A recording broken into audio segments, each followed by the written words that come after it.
Hello everyone, welcome to Molecular Devices webinar on the high throughput assessment of cardiomyocytes using the FLIPR Tetra System and ScreenWorks Peak Pro Software. This is a continuation of our series on innovative GPCR and ion channel assays for the FLIPR systems. My name is Deborah Gallant, and I'm the product manager at Molecular Devices for the FLIPR and CellKey system line of businesses. I will be your host today. So cardiomyocytes derived from stem cell sources can greatly accelerate the discovery of cardiac drugs and improve drug safety by offering more clinically relevant cell-based models than those presently available. Today's speaker will present an overview of the availability and benefits of human cardiomyocytes for drug discovery and toxicity testing and demonstrate how one can use the FLIPR Tetra system to measure the impact of pharmacological compounds on cardiomyocytes. They will present the newly released ScreenWorks Peak Pro Software, which enables scientists to automatically count the number and frequency of cardiomyocyte contractions, as well as measure key temporal parameters important for cardiotoxicity assessment. You'll learn how to use the FLIPR Tetra system combined with the FLIPR Calcium 5 assay kit alongside the Peak Pro software module to deliver high precision, sensitivity, and throughput to this critical assay for cardiac safety and discovery. We're pleased today to have both Oksana Surenko and Evan Cromwell from Molecular Devices join us to present. Oksana will be giving the initial presentation, and then we'll be having a Q&A session hosted by both Oksana and Evan. Please note that we're going to be presenting in full screen view and that there will be a momentary pause between speakers to allow for the presentation control to be transferred to the next speaker. So before we begin, let me also invite you to submit questions using the Q&A window. To access the Q&A window while in full screen mode, locate the icon tray, which is generally found either at the very top or in the lower right-hand corner of your screen, and click on the icon with a question mark. Here. The Q&A window will open, and in that, you can type your question in the lower box. You can send that please to all panelists so that we can all see the questions and make sure that your questions get answered. Any questions that we don't have time to get to today, we will try to follow up with them privately in a follow-on email message. So our speaker today is Dr. Oksana Surenko. Oksana received her PhD in biochemistry from the Institute Academy of Sciences of the Ukraine and completed her postdoctoral training at the University of North Carolina at Chapel Hill. In 2000, she started her career in biotech in the Silicon Valley of California, working on stem cell biology at Systemics. Later, her work focused on assay development for compound and genomic screening, first at Bayer and later at FibroGen.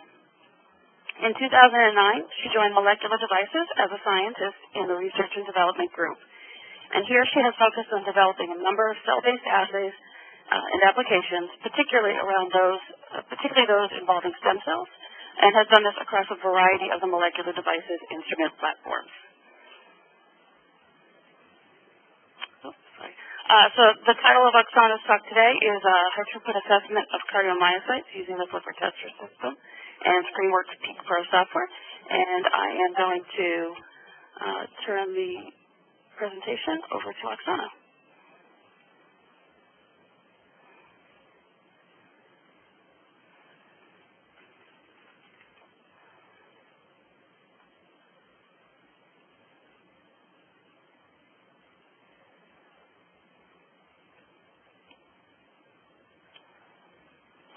Hello. Thank you so much, Deborah, for a very nice introduction. And I will be happy to describe our assay for FLIPR and to introduce ScreenWorks Peak Pro Software. So I will describe today high-throughput cell-based cardiotoxicity assay on a FLIPR Tetra system. This assay measures rate and beating pattern of live cardiomyocytes using calcium flux. ScreenWorks Peak Pro Software for the FLIPR Tetra system enables characterization of calcium oscillation from beating cardiomyocytes. It enables fast automated peak detection and also provides enhanced analysis features like frequency, peak width, rise, and decay time. Why this assay would be important? The most of scientists remember how several years ago the famous COX-2 inhibitor Vioxx was recalled from the market by Merck. The company lost billions in expected revenue and also spent millions in lawsuits. Unfortunately, during the last few decades, a number of drugs were pulled off the market or have limited use because of adverse cardiovascular effects. Those include antibiotics like erythromycin, diet drugs, several anti-cancer drugs, psychotic drugs, anti-inflammatory, and other medications. Isn't anything could be done to predict drug failure? Prediction of drug toxic effect remains one of the industry's greatest challenges. Unfortunately, overall success rate is only about 11% from development, and 30% of compounds which fall off of the development is for safety reasons. The important trend in drug discovery right now is to adopt in vitro assays which would be more predicative, more disease relevant. They would reduce use of animals and also efficiently predict adverse effects. So we need improved cell-based models which would offer more complex biology, like beating cardiomyocytes. And those assays, of course, need more advanced techniques and instrumentation. Molecular devices offer several solutions which could be used for predictive toxicology. This includes SpectraMax paradigm plate reader and Image Express Velos cytometer, which would give whole well response. This is high-content imaging instruments like Image Express Ultra or Image Express Micro, which would give insight into single-cell response or signaling mechanism. Ironwork Barracuda, which enable automated patch clamp detection, and FLIPR Tetra System, which allows rapid kinetic reads and evaluate, for example, GPCR signaling. During today's presentation, we will describe use of stem cells derived cardiomyocytes for safety assessment. Also, we will discuss FLIPR Tetra cardio assay and ScreenWorks Software, and we will give some assay examples, effects of cardiotoxic and cardioactive compounds. Cardiotoxicity and cardioprotection are in high demand for toxicity screening of drug candidates and also efficacy testing of developing drugs. Stem cell-derived cardiomyocytes are very attractive because they have functionality of primary cell, but at the same time they are more homogeneous in a cell type and available in large quantities, sufficient for the big screen. Cardiomyocytes commercially available from several vendors. In our assay development, we use induced pluripotent stem cell-derived cardiomyocytes from cellular dynamics. Induced pluripotent stem cells are usually derived from adult somatic human cells like fibroblasts or hematopoietic cells by expression several transcription factors which are in control of cell differentiation.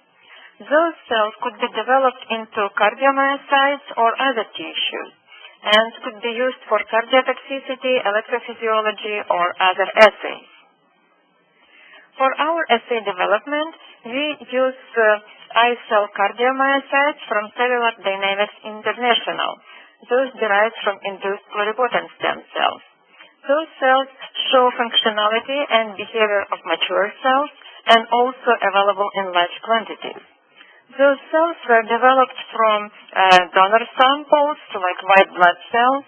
They could be expanded indefinitely and differentiated into different cell types with about 95% purity. iCell cardiomyocytes available in ready-to-use format, frozen with all media and supplements. They express necessary markers for adult cardiac cells and also have morphology of adult cardiomyocytes. Those cells were characterized electrophysiologically, and they have all important ion currents and also generate spontaneous action potentials. In the culture, those cells start contracting. This movie we generated by using 4x magnification of cells briefly stained with calcium AM, and we made images using time-lapse on our imaging systems. At the beginning of our assay development, we tried to characterize beating itself, like mechanical movement of cells. With this method, we took time-lapses images for about 20 or 30 seconds, and then we used a sophisticated algorithm where we subtracted each previous image from the next one, and that shift in cell movement during the lapse was plotted as a function of time. So we could count the number of beats per recorded period using this method, and we can plot this data versus concentration for some compounds which speed up or slow down cardiac beats. Later we found that measuring calcium flux is actually much more convenient and feasible than measuring mechanical contraction. So in this example, you can see control cells which have been untreated and cells treated with epinephrine. So you see speeding up of cardiac beats, in this case calcium flux. And also you can see slowing down of beating with verapamil. So calcium levels fluctuate with contraction events, so they provide surrogate assessment of beat rate and also pattern. Cell contraction visualized using calcium-sensitive dye, so we use a calcium 5 kit from molecular devices. This information could be exported as average intensity or integrated intensity versus time. So for this method, we measure actually ups and downs of integrated intensity versus time, and we can export this data using Image Express software, and then we have to count those peaks manually and plot them versus concentration to get IC50 curves for positive chronotropes like epinephrine or negative chronotropes like verapamil. So this assay already could be predicative for cardio effects, but obviously it's not, it doesn't have enough of a high throughput because each well evaluated only one at a time, and also we don't have yet sophisticated algorithms for peak analysis for this program. So we did further development of the method using FLIPR Tetra System. I would like to describe some other assays used for cardiac toxicity. Cardiotoxic drugs often cause long QT syndrome or Torsades de Pointes. Torsades de Pointes is a form of ventricular tachycardia which can lead to sudden death. Torsades de Pointes associated with long QT syndrome observed on EKG. So you can see elongation on this schematic presentation. Most drugs that cause long QT are blockers of potassium channel, especially hERG channel. Those like erythromycin, perfenadine, or a number of other compounds. The most established way for assessment of cardiac toxicity so far is electrophysiology. Electrophysiology assay allows detection of inhibitor of ion channel blockers, which could be potential cardiotoxic drugs.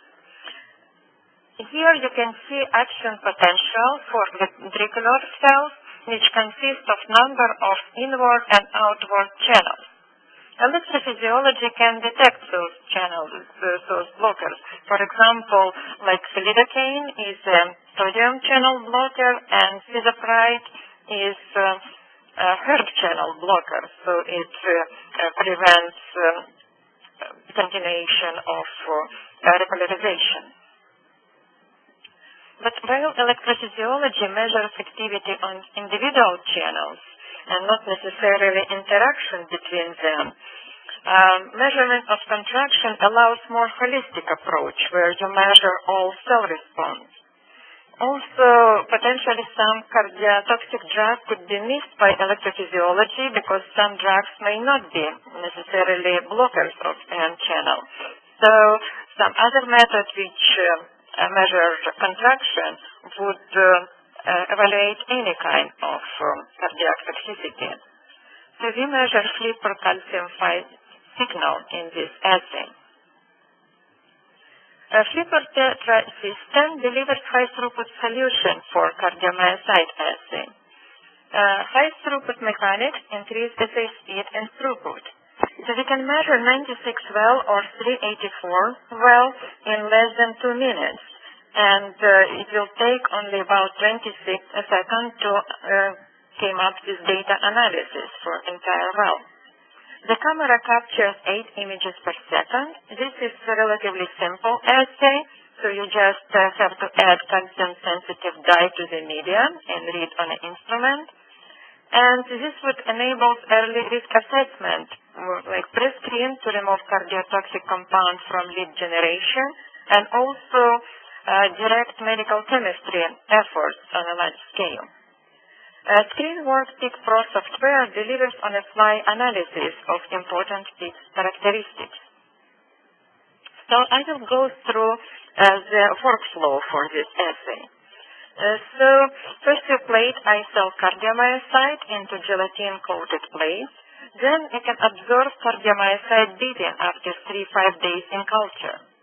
Then when cells are ready to go, we can add FLIPR calcium 5 dye in 2x, so you just add it to the media. And after 1 hour incubation, we put plate into the FLIPR, add compounds, and read calcium signal. And then we analyze data using ScreenWorks software. There are a few important details. So we use calcium 5 dye from molecular devices. But important detail is that you just use Hepes buffer to dilute the dye because glucose may interfere with cardiac beats. Cells supposed to be at certain density, so you can refer to CDI for kind of suggestion about optimal density. In our hands, we use this cell concentration, which refer to plate and density of those cells. And also it is very important to keep cells at 37 degrees at all times because temperature is really important for rate of cardiac beats. And usually for IC50 we had readouts between 5 to 15 minutes after compound addition. So we recommend the following settings for the FLIPR Tetra instrument. So we use fluorescent and appropriate emission and excitation wavelengths. It's important that LED power and gain we try to maximize, and we minimize the exposure time and reading interval.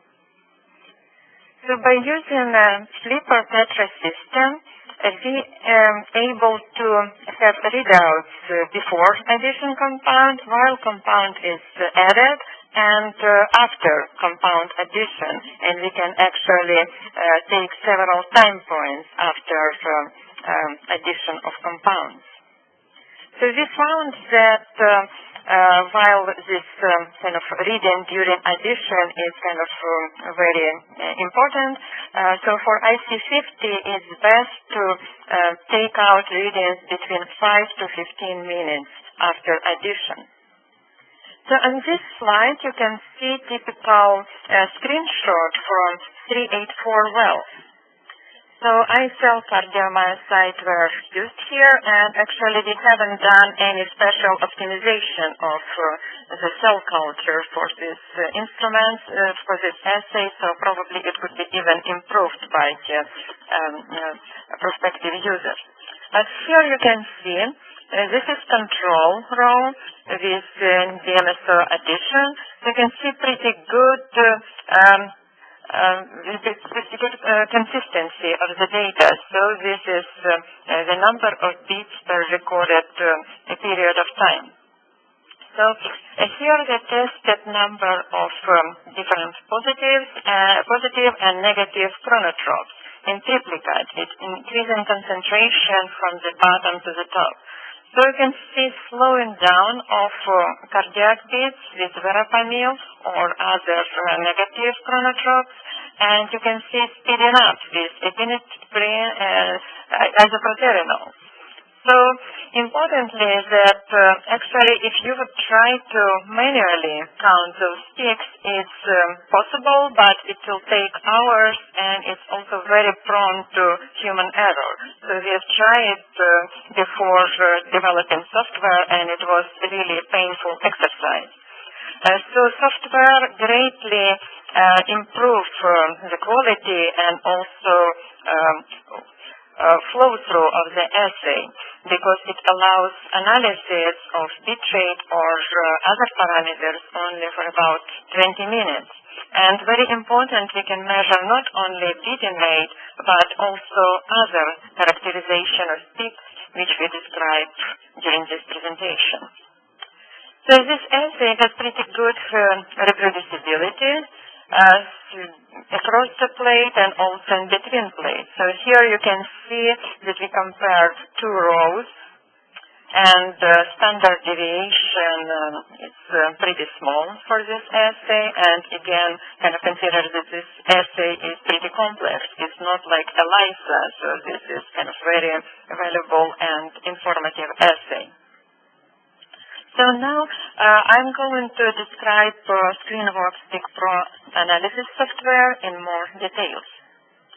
So this software gives averages and standard deviation for all important parameters for peak characterization. So which parameters we analyze? So in addition to peak count per recorded period of time and also peak frequency, we have a number of other parameters like peak position and amplitude. Also we have peak width at 50% of amplitude and at 10% amplitude. So this is especially important when you have complex effect of drugs which modify the bit shape. In addition, we have rise time, decay time, and few other parameters which come out in dropout menu. So you can see that peak count, average peak width, standard deviation, average peak amplitude, and so on. We have also average peak spacing, so it's distance between peaks, and peak spacing standard deviation. So peak decay time, peak rise time, and irregular spacing. So this parameter identifies irregular spacing, finding missing peaks, extra peaks, and arrhythmias. So here you can see a screenshot with Pixpro Software. And you can go into Configure Kinetic Reduction button to enable this drop-down menu where you can pick the parameter which you would like to analyze. Then you can press Show Kinetic Values button, which would enable to show or to hide selected values on the screen. Then another Auto Export Data button allows exporting of data. So you can modify and optimize parameters for peak analysis using Configure Peak Detection button. So to go there, so this is the drop-down menu which selects parameter, and then you hit Configure Peak Detection button, and here you would have another pop-up window where you can modify those parameters. Those parameters actually allow to slightly adjust peak modification, but we found that for example, for our standard assay like CDI cardiomyocytes, you even not need any optimization. Those default values work pretty good. But if you work with different systems, for example, if you have very weak peaks, so you may play with amplitude threshold, which would allow to define peaks from the background. And also if you have different systems with, for example, more frequent beats, like we've tried some experiment using neurons. And on those, it was kind of different kinetics of the beats than cardiomyocytes. then you have to modify those numbers. Actually, when peaks are overcounted, you increase this value, and if they undercounted, you decrease this value. So to make sure that your program kind of set correctly, you may check a few wells whether the bit count counted correctly. So again, for the CDI cardiomyocytes, default parameters work pretty good. And then you can export data into Excel compatible format. To do so, you go into Statistics and you enable, and then you go Add Files, which you would like to characterize. It will go drop-down menu, and you can select all parameters or just a few of them. So you can export them as one file by clicking this window, and then you hit Export button. Then you will get data in a tab delimited format, which could be opened within Excel. So then the data numbers would come out in a table format, in a plate format, and with indication of specific parameter and also settings you have used.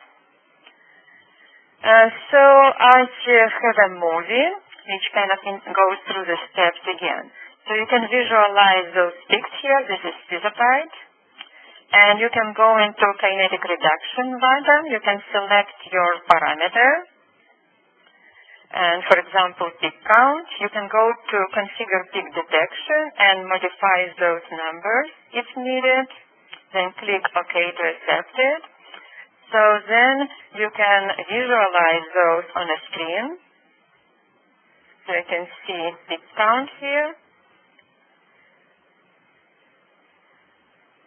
And also you can also visualize some atypical wells. For example, here this well which is shown, it's treated with astimizole, which has double peaks. Kind of pretty interesting.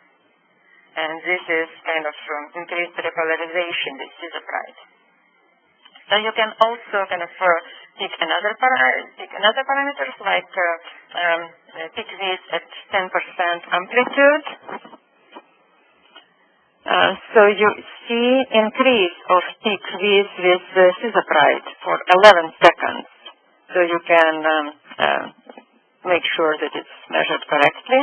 And here another example where peak width only 4 seconds. In some cases, it is pretty interesting. Again, there is this well which was